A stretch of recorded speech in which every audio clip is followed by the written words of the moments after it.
I don't like them putting chemicals in the water that turn the friggin' frogs gay. Serious crap.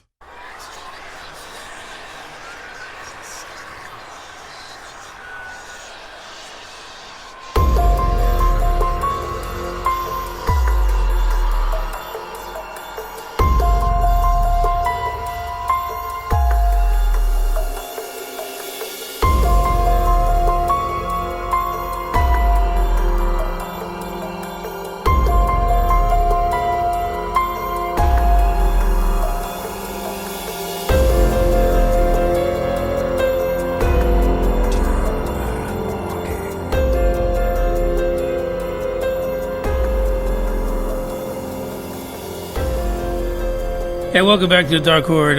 This is Manny, your host, and I've been on a bit of a hiatus, if I could say it that way, because we went from doing the Dark Horde every 2 weeks, and then I was like, oh, fuck it, maybe it should be like once a month.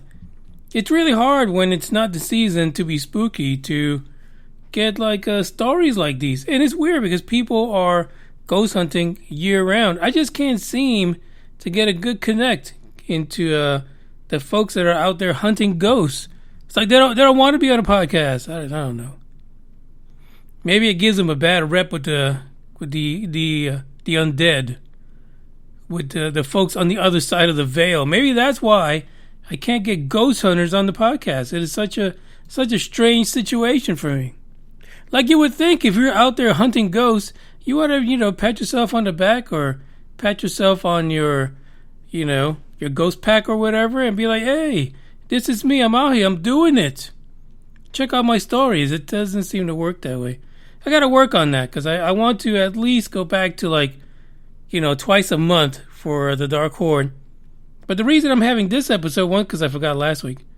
And no, actually, what? Wait. I wasn't even around last week. I was in North Dakota. Scary place, North Dakota. No, it's not. Now, I did see some houses up there that... and some neighborhoods right next to the Capitol, right there in Bismarck, where, for fuck's sake, you would find a really nice-looking house, beautiful house, right? Not really big, not particularly huge, but, over there they have basements, not like in Texas. So, your house could really go a few levels down and be a mansion, I guess. But they're like everything, like 1, 2, 3 houses, 4th house, there is no way that anything living lives in that fucking house. I'll be honest. You felt some bad presences in there. Like something was out to get you out in Bismarck. I'll be honest. That's what I felt. And it's a really strange thing. And it's right down from the Capitol. So I'm thinking that maybe you can't tear them bitches down. Maybe they're like historical, right? Maybe that's where some dude killed like the first buffalo. And so they're keeping the thing together. Who knows? But other than that, North Dakota was great. It was fantastic. It was cold as hell as night, but otherwise, it's good. It was like almost 90 over here in Texas all of a sudden. Like we went through Wintergate, or what was it? Snowvids was another one. Snowmageddon. Like maybe 2 weeks ago, and now all of a sudden we're in the 90s. Like people are actually launching fireworks right now. The fuck is going on? Really? It's strange. 2021 has been completely bananas. It really has. Well, anyway, I decided to put this episode together only because I will be heading down to Galveston next weekend to have a spooktacular type of time down there. I was there last year and took a ghost tour. And really, the ghost tour was around the one storm. I feel like Galveston has all these ghost stories because of one storm. Like, there were so many people that died in the area, and still in 2021, the ghosts are still there just fucking around and waiting for you to go down and show you a good time. So I will oblige. I'm going to go down there again this year. A different spot, a very swanky little place called Hotel Galvez. Actually, if you look at the image of this particular episode, you will see part of the front of that hotel. I mean, it is fancy as hell. I feel like I need to dress up just to go in there. I don't know. I don't think I can do that. I gotta be myself, right? Gotta be myself. But shit, I might be out of place. The ballrooms in that place are amazing. I'm sure the shitters are fantastic. You know, probably not what's up there in the space station right now, $1 billion shitter with gold on it, but I'm sure it's pretty damn cool. Pretty damn cool, that those shitters over there. And even one of the shitters is haunted. So, just so you know, they are not underachievers in this department. They even got haunted shitters. So, come on. It is a place to go. Let's be honest about it. We're going to take a trip back to that storm that started everything. And then we're going to talk about basically an orphanage situation there that was pretty sad. But I got to say this. Then we're going to go to the Hotel Galvez. Hotel Galvez has a list of his own haunted happenings. And we're going to see. We're going to see exactly what's going to go down. Because I feel like I'm not ever going to experience a cool haunting or ghost. I'm not. It's not going to be like Casper and shit, right? Where you go in, you like maybe give them a padow, you dab them up or something, and you're cool and you just leave. Now I feel like when I get my ghost experience, it's going to be like The Exorcist, like those stuff you see on TV where the pantries all open up and all the dishes come flying out. That's what I feel it's going to be like. That's going to be my time. Hopefully not in the shitter in the Hotel Galvez, because the only thing that's going to come up is not going to smell so nice.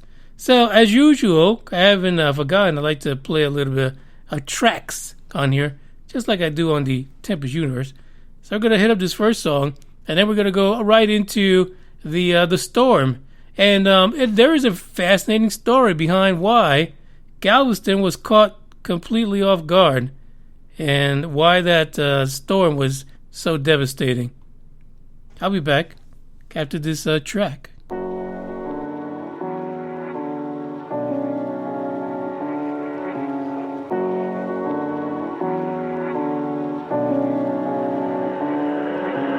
I've been wasting my time.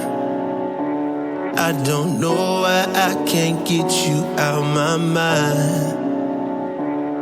And if I find a way to get it, when I do it, I can live it and forget it. Cause I hate how much I love you, or I hate how you just put me in my feelings. I just wish you understood the gravity, but you got low sinners. I guess it's better just to live it and forget it than to live it and remember. I've been wasting my time. I don't know why I can't get you out my mind. Yeah, now I'm so lost, where do I go? I was in the chase, caught a flat on road. It was all love, X no O. I was feeling rich, but we turned out broke. North Pole, life so cold. Lukewarm love, should've took it to the stove. You were bad news, all kind, no pro. We grew apart fast. I guess we was reaping what we sowed in. I guess we was unequally yoked in. Guess if we was putting on the shoulder, guess we should've tried to take it slow then. Guess I let my feelings take control. Guess I let my demon take the wheel. Used to think that we be growing older. Now I can't believe that it was real. It was back in late December when I did it. I just wish I could forget it. Cause I hate how much I love it, oh I hate how I just love to catch a feeling. And you told me that you understood the gravity, but now I know you didn't. I guess it's better just to live it and forget it than to live it and remember. And if I find a way to get it, when I do it, I can live it and forget it. Cause I hate how much I love you, oh I hate how you just put me in my feelings. I just wish you understood the gravity, but you got lower sinners. Dead man walking. I got a question right now from the live chat. By the way, we got Pucky and Green Man are in there right now. Am I taking any ghost hunting? Oh, and Bugs is here behind me. Man. am I taking any ghost hunting equipment? And the answer is, I'm only taking my cat-like reflexes and my super senses in order to hunt down the ghost. That is what I'm relying on, and it's my special innate abilities. No, I'm going to take some cameras. Got a couple of cameras. I just have a strange feeling that hanging around the shitter with GoPros is probably not going to be accepted very well, especially if it's like at 1, 2 in the morning or 3 o'clock in the morning, because I think a lot of people in the security realm of things are going to like that, but it's the chance I have to take.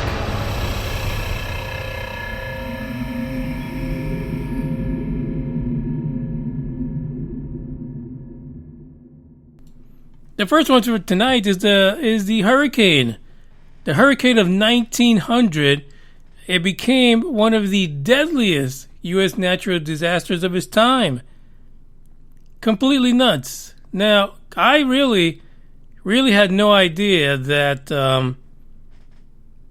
that people actually had the skills to watch for these storms back in 1900, but apparently they were.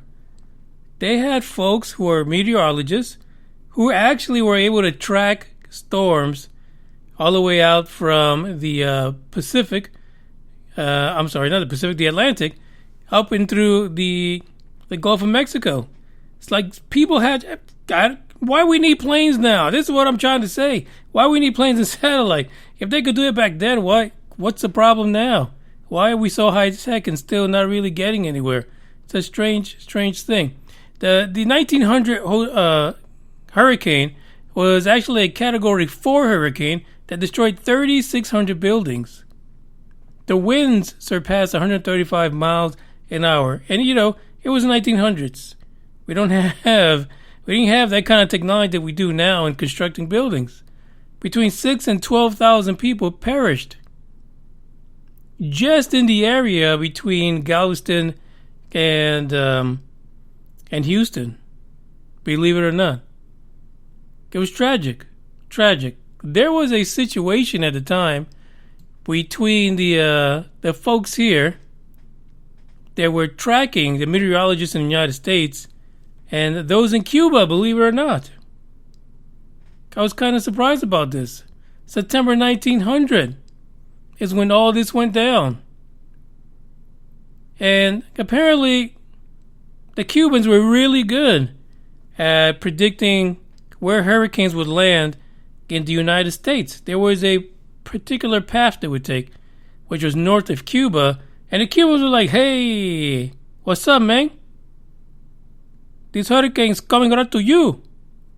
So if it went towards the north, past the north of Cuba, they pretty much predicted that it would hit landfall somewhere in the Gulf of Mexico.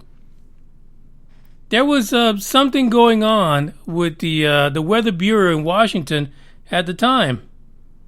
They had issues with Cuba. This shit's going back to the 1900s, folks. Just so that you know. The director of the Weather Bureau, Willis Moore, was apparently really jealous of the Cubans and their weather predicting ability. Give me a for fuck's sake. They're looking out for you, right? The fucking storm's coming your way. They figured out the path that they normally take, and they say, hey, it's coming your way. Would you like a Cuban cigar? We throw it up. That's an inside joke. But they were actually, they were having problems. And, the articles that I read said that there was a thing of jealousy from them. And so what they did was that they cut the data from Cuba. Freaking assholes. They cut the data. And shortly after that, 1900, the storm of 1900 just came through.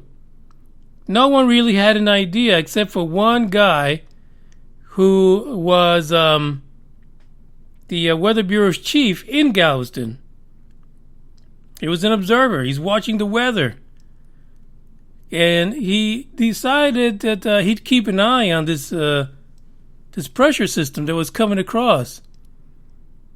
Well, he actually went ahead and, according to the story, suspected that Washington's forecast was not correct. That it was actually going to hit landfall in that Galveston, Houston area, and they had it incorrect. Why? Because they were not taking the data from Cuba. They weren't taking that into consideration. Well, the hurricane hit. You lost so many lives because Klein was not able to get to the city in time to warn them that this Category 4 was coming through. And so the city wasn't prepared for it. That's why so many people died. It got so bad that wherever they found bodies, that's where they buried them. And actually, when I took that tour last year, they had pictures that people were taking back in the day down by some of the ports. And the craziest thing, there was apparently at one point they had so many bodies. They were like all over the island of Galveston that they eventually decided, well, let's take them all on boats and just drop them off in the ocean. Because who the heck was left around to bury all these bodies? Most of the people died. And then, all kinds of diseases started setting in with everything being so wet, and you have mosquitoes going nuts. You have all these bodies deteriorating all over the place. It's not a great smelling place. So at one point, somebody had a great idea to dump these all in the ocean, and I don't understand why any of the captains, they didn't speak up because the bodies all came back again. True story. Hashtag it. 1900s. No fucks are given. But eventually they got it all cleaned up. But if you go down to Galveston, I forget the name of the road, but it's by one of the ports, and it's a popular spot now, right? But there are so many haunted stories from that area, and there is a place where a lot of the bodies were stacked up, and they actually have pictures of it that you can, if you go with a ghost tour, they'll actually show you the pictures. And some of these areas haven't changed; they look the same. So these buildings were built so ornate and so strong and sturdy that a lot of the buildings that suffered through that hurricane are still there. They're landmarks now, but it's amazing. Completely amazing. Some of them had to be gutted on the inside, but that stonework outside that's holding up the frame was just magnificent and survived that storm. And we're talking about waters that were over the first floor. Basically, you could look out a second floor window and just dive into the ocean that was going by. That's how high the water rose. So to say that Galveston is haunted, oh my God, it's a damn understatement. It really is. It's an understatement. Now, I've stayed in Galveston before, but not in any place that has been labeled as haunted. I could just imagine, man. I just don't know. Like, I could visit places that have hauntings and, take pictures, maybe record some shit, see what happens. But to actually stay overnight, and there's a lot of places in Texas that are haunted that let you just stay overnight, and investigate. But, geez, that's got to be some hard work. Hey, but me, at this point in my life, I would fucking fall asleep anyway, to be honest. I'd be dead in the water. I'd be counting sheep while getting probed by some disembodied spirit, to be honest. That's just the way it is. So that is the issue. That is what's given the undead places to anchor their souls to in Galveston. It all started with this hurricane that, unfortunately for the people in the area, their government decided that they didn't want good data. They just said to hell with it. One of the saddest stories out of Galveston is the Sisters of Charity Orphanage. That's coming up next after this track.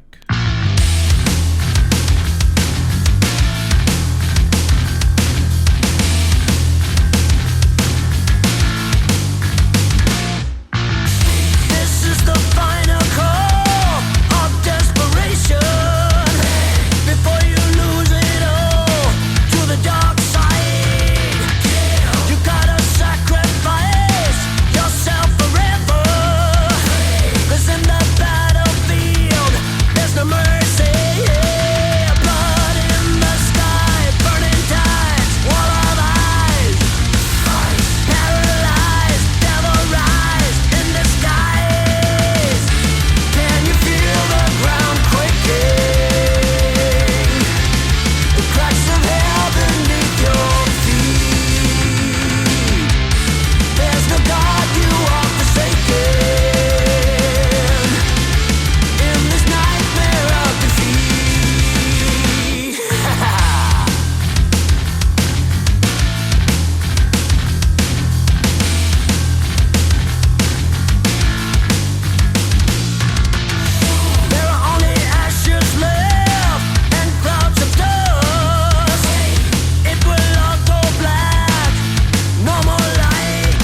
This story is about to get, I don't know, kind of sad, right? Like every time that I do a story, like, when you do UFOs and aliens, you don't do stories about kids. But a lot of times you do stories about kids when it comes to paranormal. This story is just like, geez, it's sad. It really is. It's hard to do stories where kids end up, passing away. Or how they say it in the hospitals, kids expiring. Like they treat bodies in hospitals like it's milk. That's bad milk. Gotta throw it out. So this is what this next part is.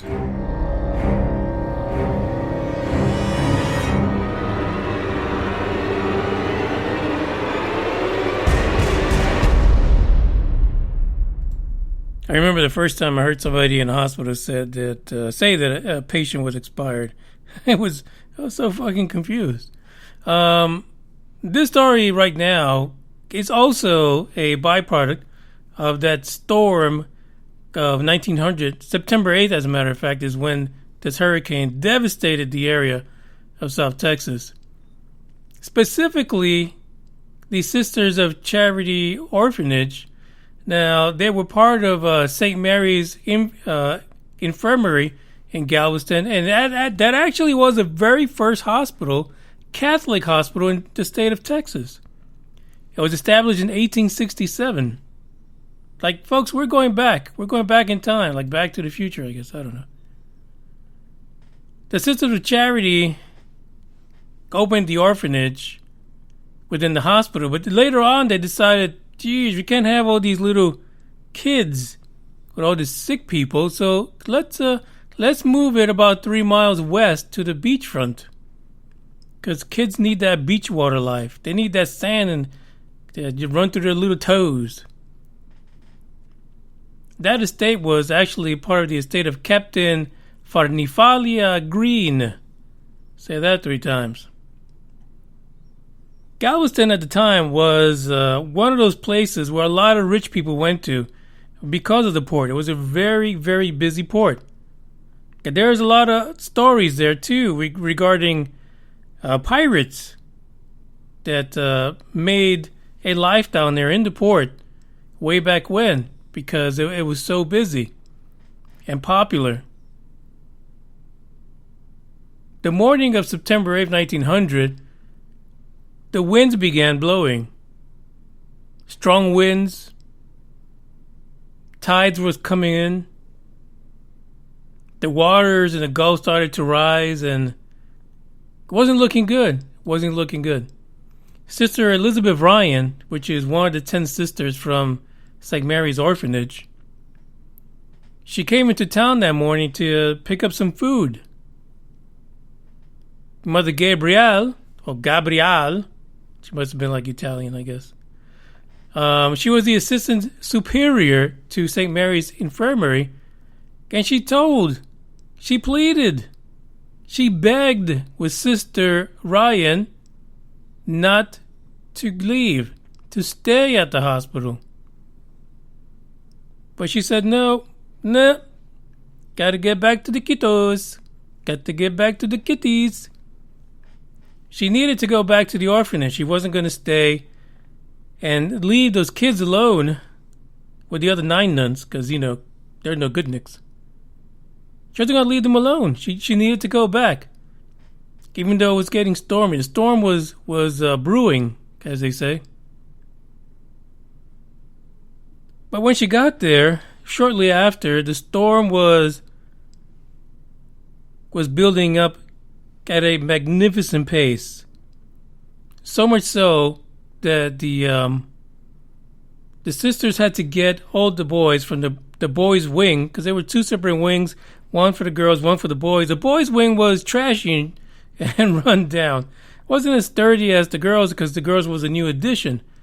But they decided to get all the boys out and put them all together with the other children, with the girls, and all the nuns head into that wing. Shortly after that, the boys' wing was completely taken away by the waters that were coming in from the Gulf of Mexico, stripped from the building. pretty sad.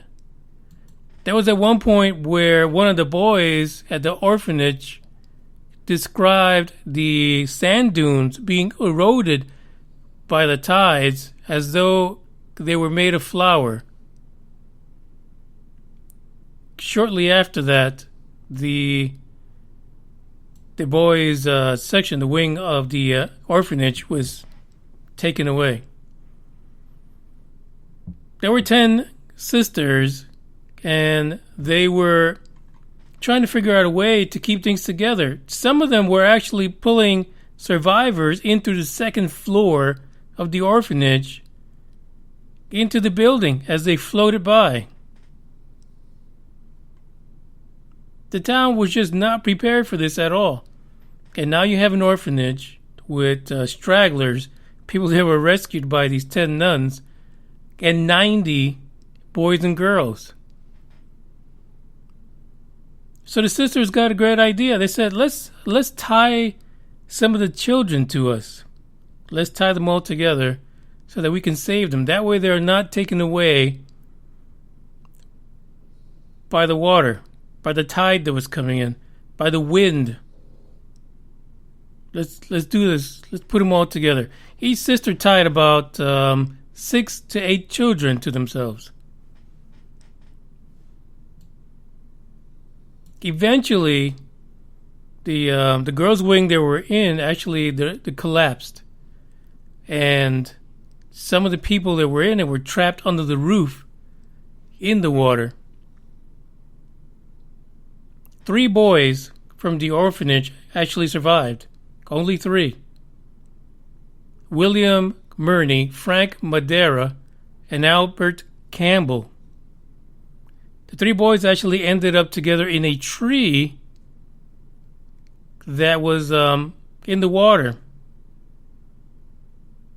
The tree itself was floating in the water, and these kids were floating on the tree for over a day before someone actually found them. One of the boys remembered that one of his sisters was holding tightly to 2 small children in her arms, and she promised that she would never let go of them. That sister was actually found on the other side of the island with the 2 children. In 1994, on September the 8th, a marker was placed down at 69th Street and Seawall Boulevard, marking the site of the former orphanage, and that if you ever go down there, you need to go to Walmart. Guess what? You're right on the spot. There's a Walmart down there that's on the location of the orphanage. And for years, employees at the Walmart have reported many hauntings, many disturbing things happening, but not in an evil way, but more like a child. Toys are usually found all over the store in places that they don't belong. There's been times when whole shipments of toys have disappeared and reappeared later. Employees report hearing disembodied voices and laughter, crying. And if you look on YouTube, you will find many videos of people walking through the toy section, and once in a while someone will catch a toy or 2 falling off the shelves with no one else around. It is bananas. It is so sad.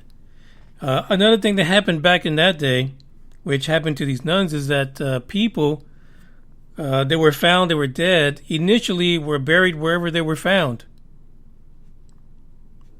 So there are a lot of places that ended up with a lot of bodies buried that are not marked graves. They're just bodies that were buried right after this 1900 storm. So it does explain why, people find Galveston to be so damn haunted. Because things like this went down.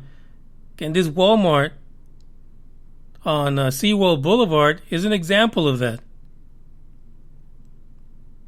Down the road is the Hotel Galvez.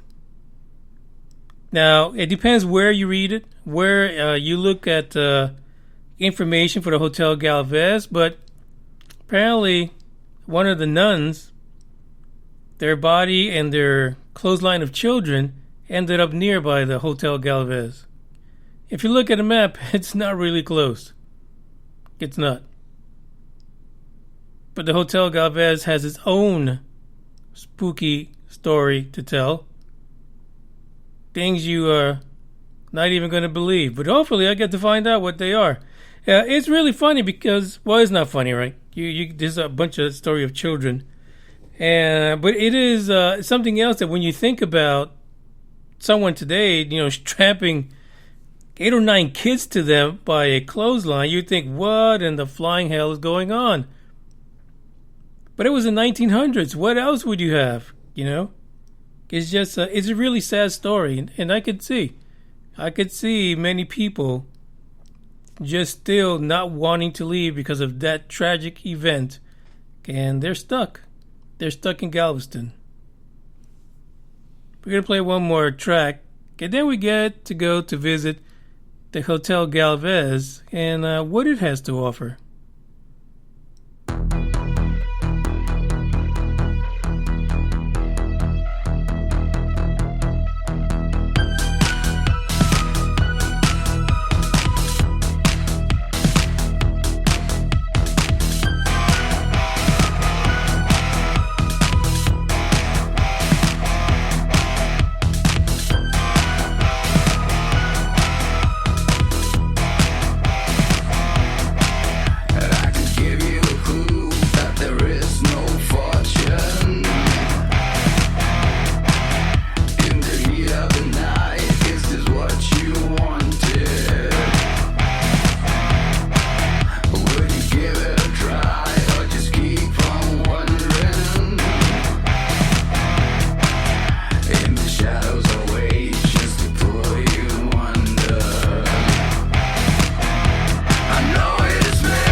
Before I get started on this article, actually, I find sometimes I find life really comical, especially around paranormal stories, right? Because one of the guys that actually works there today at the Hotel Galvez. I'm be looking for his ass.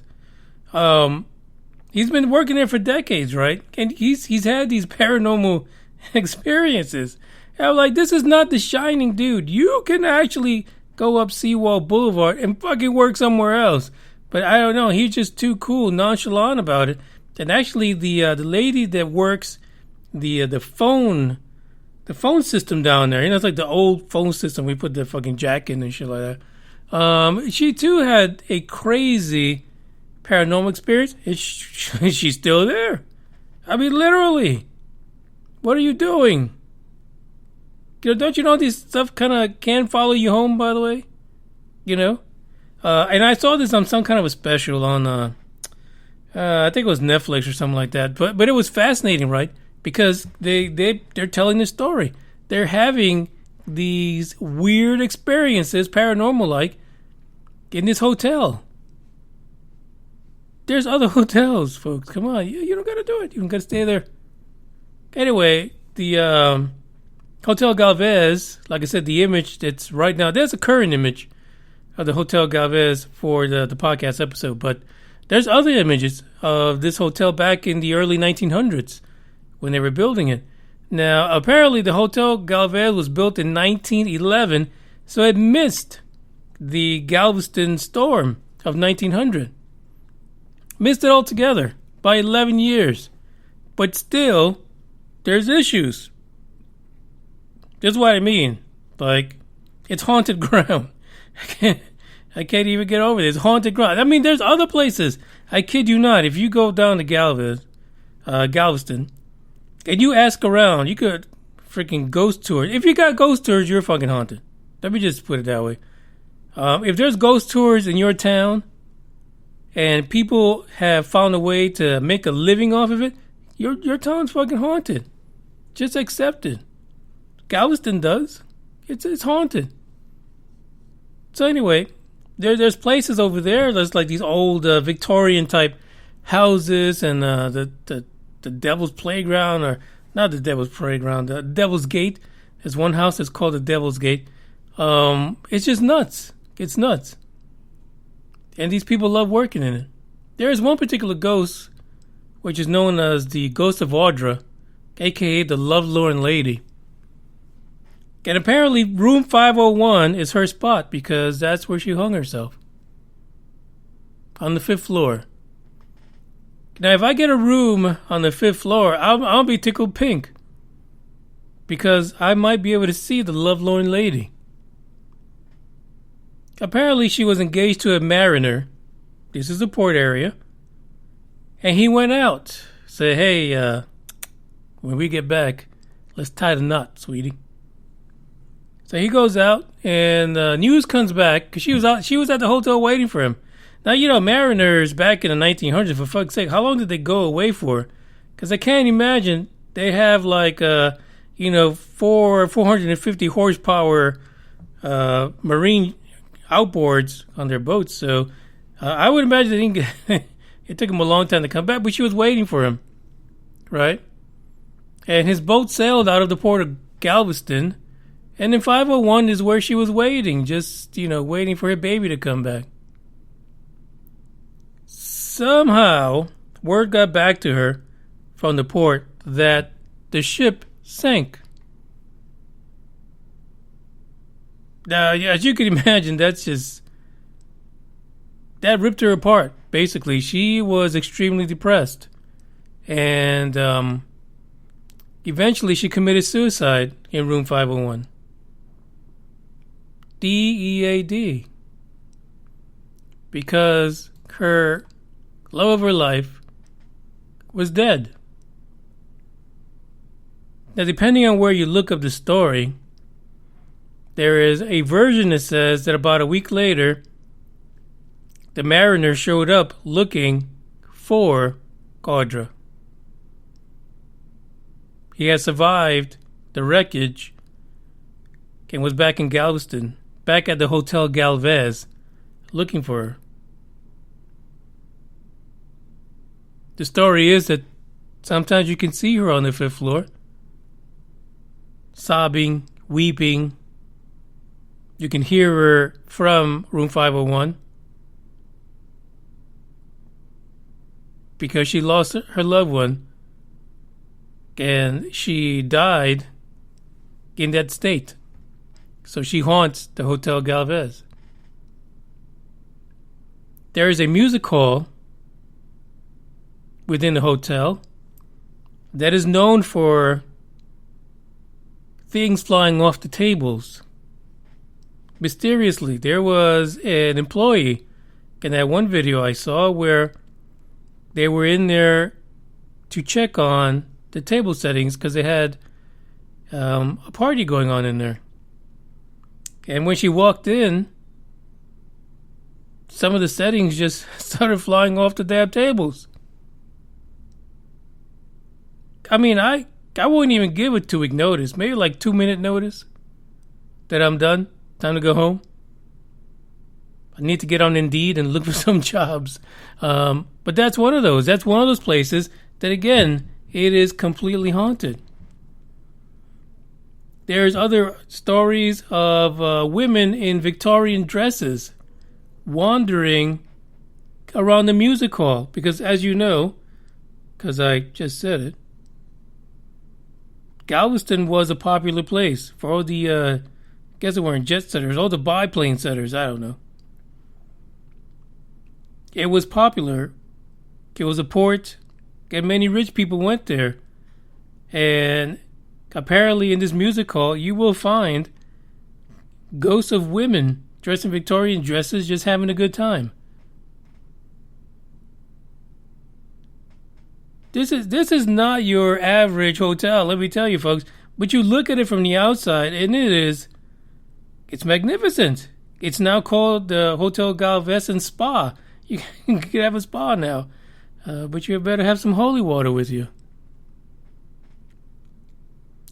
Now, some of the stories also include Sister Catherine and the kiddos that perished during that hurricane. People are saying that they've actually witnessed children, ghostly children, tied to one another within the halls of the Hotel Galvez. And if you know the story, fuck, that is scary as hell. But if you don't know the story and you see these ghostly children, fuck, who knows what they look like, but you see these ghostly children running up and down this hotel, it's not going to be a good feeling. You're going to be scared. I couldn't imagine because, in my head, all I picture is the Ghostbusters trying to catch Slimer. That's what I picture in my head. I couldn't imagine what it would look like to be in the presence of an actual disembodied spirit while I'm vacationing in Galveston. Wouldn't be returning to that hotel again. Don't even ask me for a survey. The other thing is that the hotel itself was actually named after Bernardo de Galvez, who apparently haunts the hotel now. In that one video I saw, there was actually another hotel employee. There is a painting of Mr. de Galvez at the end of a hallway, and she swears that when she walked by, the face of the painting turned to watch her walk by. Isn't that crazy? And people actually feel like the painting itself is following them as they walk by. They get that feeling, those goosebumps, like he's actually watching. That's crazy. That's scary. The very last one that they have for Hotel Galvez is the Crying Woman. Now, some people say that this is Audra, who is the woman that haunts the stall number 3 in a woman's bathroom next to the spa. Now, could you imagine me in there at 3 o'clock in the morning with a camera in the women's stall number 3, trying to capture the wailing sounds of a ghost in mourning? That's just crazy. That could get me arrested, but I'm just saying. Hopefully no one needs to hit the shitter while I'm in there, to be honest. And of course they're saying that it was one of the places that she would, Audra would actually hang out at, and probably even spotted in there mourning for her fiance before she committed suicide. This is what Galveston has to offer, to be honest. This is what you're in for.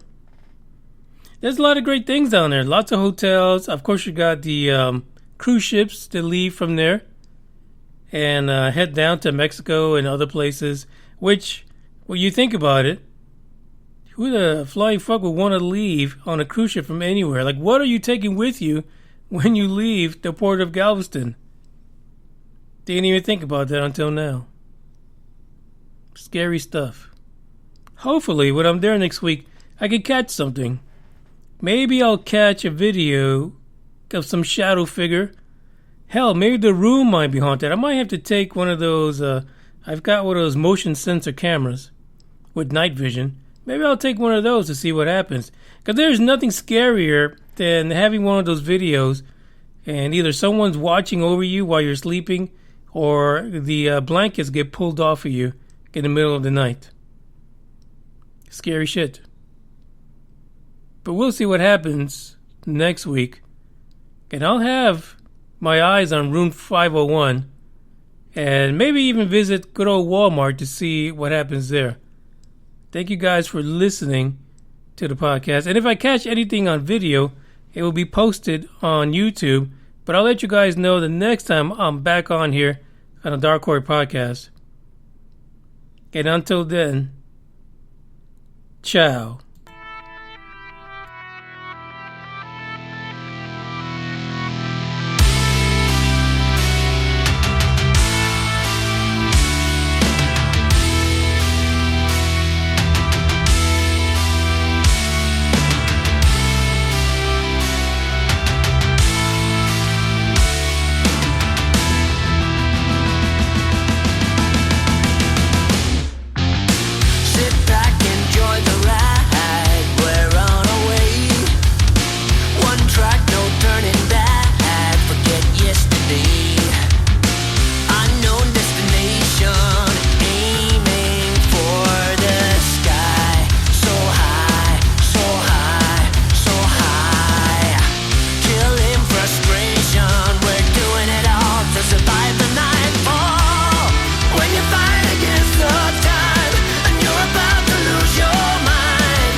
Up, you're the better